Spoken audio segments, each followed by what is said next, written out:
it's your girl Patricia. Welcome back to my channel. So today's video is going to be all about fajas. You guys have really requested this video and wanted me to make a detailed video about fajas, and so here they are. I'm going to be giving you guys information about your stage 1 faja, your stage 2 and your stage 3 fajas. And most of the information that I'm giving you guys is information I got from my doctor and plus personal information. So I'm going to just be telling you guys my experiences with the fajas and what works for me. It's February 15th and your girl is officially 6 weeks post-op, and so this is what I look like from the front. I have so much tea that I have to spill with you guys when it comes to compression and faja. Today's video I'm mostly going to focus on fajas because I feel like compression is a whole separate video that I have to speak to you guys about me shrinking my waist, and you know, I'm going to be speaking to you guys about some myths and all of that. But today's video we're mostly just going to focus on fajas. So boom, we're just gonna get straight into it. Fajas. What is a faja?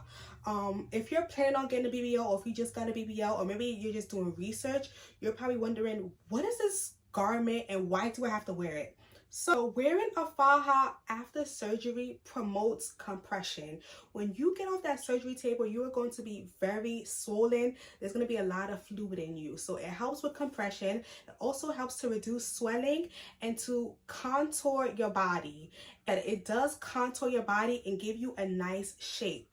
And I made sure to actually look on Google, talk to doctors, and do research about that, because I actually had a couple of, people comment in some of my videos trying to tell me that, wearing your foam and boards and waist training and wearing your faja, it doesn't really, the garment doesn't help to contour your body. And I do just want to say that that is false. And the reason why I can say that's false and it's not from research, it's from personal experience, is because, let me tell you guys, when I got off my surgery table, this was at 29 inches. And yes, I was very swollen and everything. My stomach was flat, like it was flat, but I didn't have like the waist coming in, like how you can like see it now. My waist was not in at all.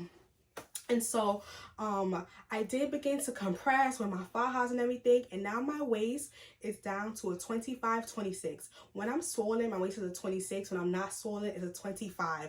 So compressing and wearing your fajas is very important for that snatch look. Do not let nobody tell you it doesn't work, because I'm telling you guys from experience. Like, there are a lot of people who did not have surgery that's going to tell you, oh, that's a myth, that's a myth. But I'm telling you guys from experience, compression, wearing your fajas is important. So I just want to get that out the way. So first things first, when it comes to your stage 1 faja, it's going to be 3 stages to your post-op aftercare. So stage 1 is 0 to 3 weeks, and this is when you would be in your stage 1 faja. So I made sure to actually show you guys my stage 1 faja so that you can actually see like what the faja looks like. And so I got this stage 1 faja from my plastic surgery center.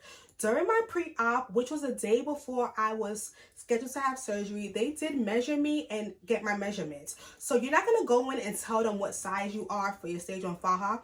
They're going to measure you and they're going to tell you what size they're going to put you in. And so this stage 1 faja, I did end up waking up in this faja. And by the way, this faja is clean. I did wash it. But as you guys can see, you can still see the blood stains. But this is just what a stage 1 faja looks like. So as you guys can see, it looks completely different than your stage 2. And the reason why that is because your stage 1 faja is low compression. The doctors is not going to put you in a really tight faja after surgery because your body is still swollen. And so they want to make sure that they're going to give you a garment that is not so tight. And so as you guys can see, this is what the stage 1 faja looks like. And I feel like this is really good to look at because you can kind of see the difference between each stage. So it had like a long zipper in it. And then it also, I had some hooks, but it's not a lot of hooks. And so I do want to say that every surgery plastic center is different, the type of stage 1 faja that they put you in, but for the most part it's going to be low compression. Now I do want to show you guys the back, and so this is what the back of this stage 1 faja looks like, and I can even still see the markings that they put in the butt area. I guess they did that just to make sure that they pulled it up correctly on my body. And so this is what it looks like in the back. It looks like the back is cut out, but it's not. It's like some fabric, and then there is an opening. in the back so you're able to pee and everything. And so every doctor, every surgery center is different when they tell you how long you're going to be in each stage faja. Some places say 1 week, some places say 2 weeks, 3 weeks. I actually seen one girl on YouTube that said her doctor told her to stay in her stage 1 faja for like a month or a month and a half.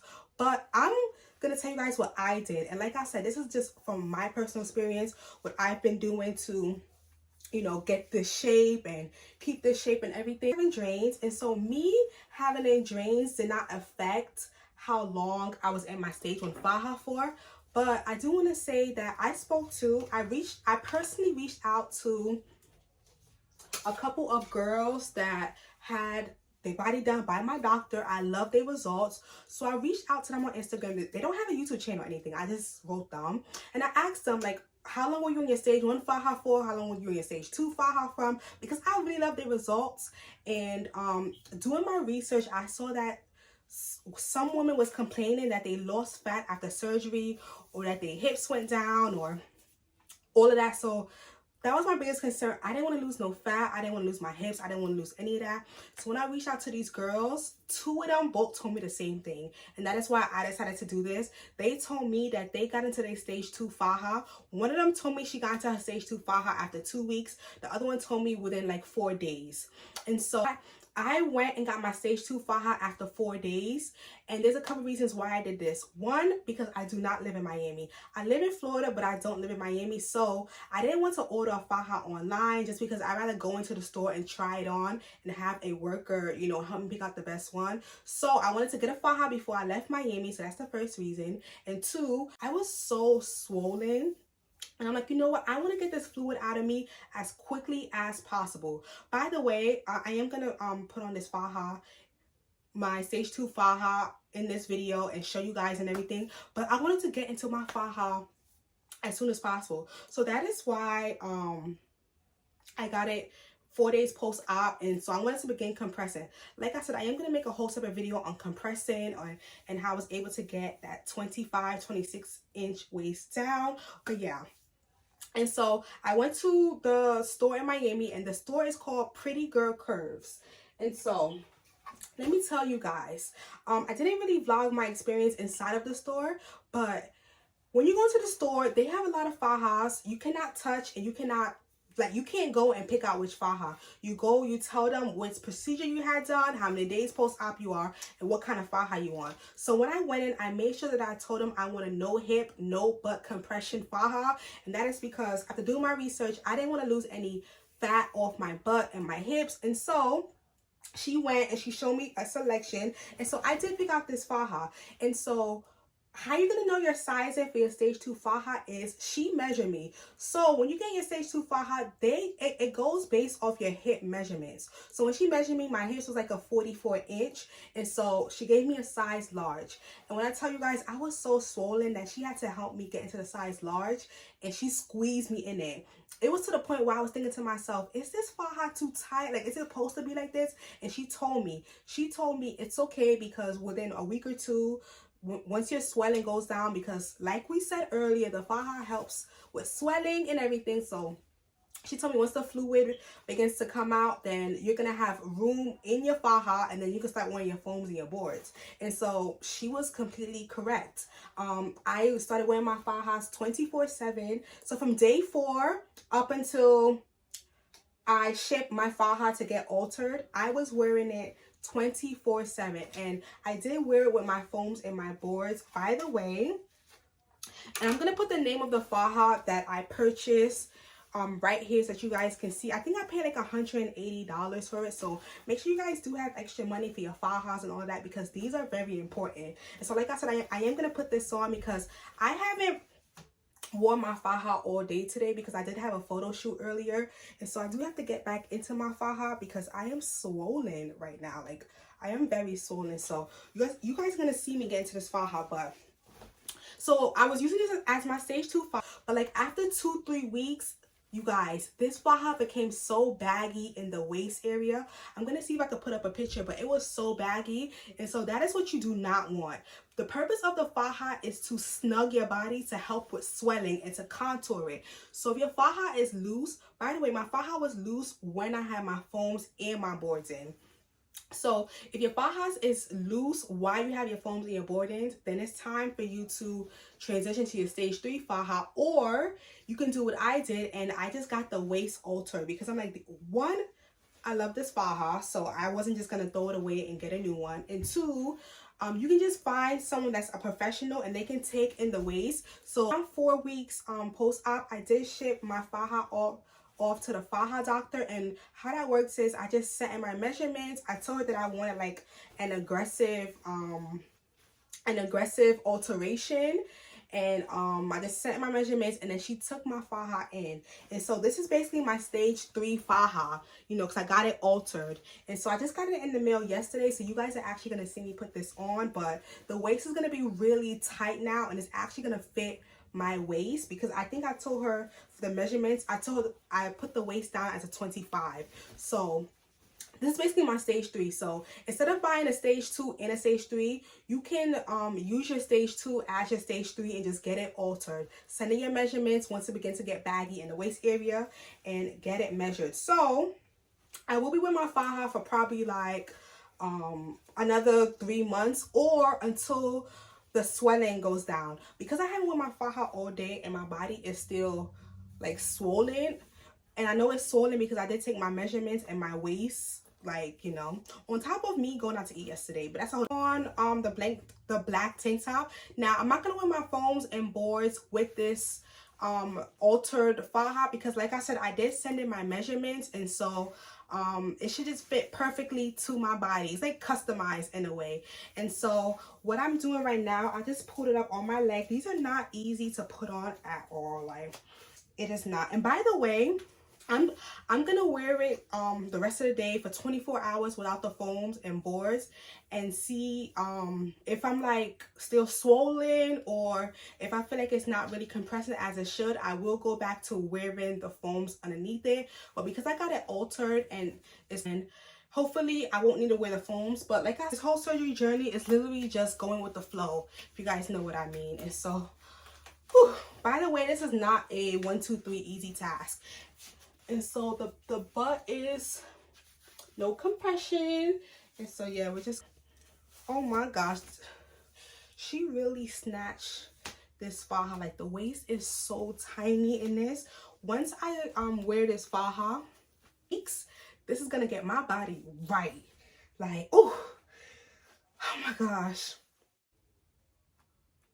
I'm hooking it on the last hook because it is tight.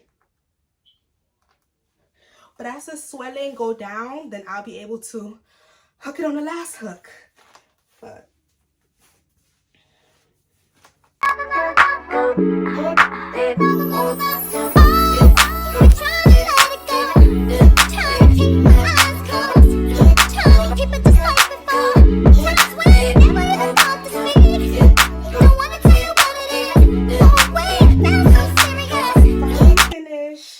as you guys can see, it is customized to my exact measurement. So the faja doctor, her name is the faja doctor on Instagram. She customized my faja, and oh my gosh, it is tight.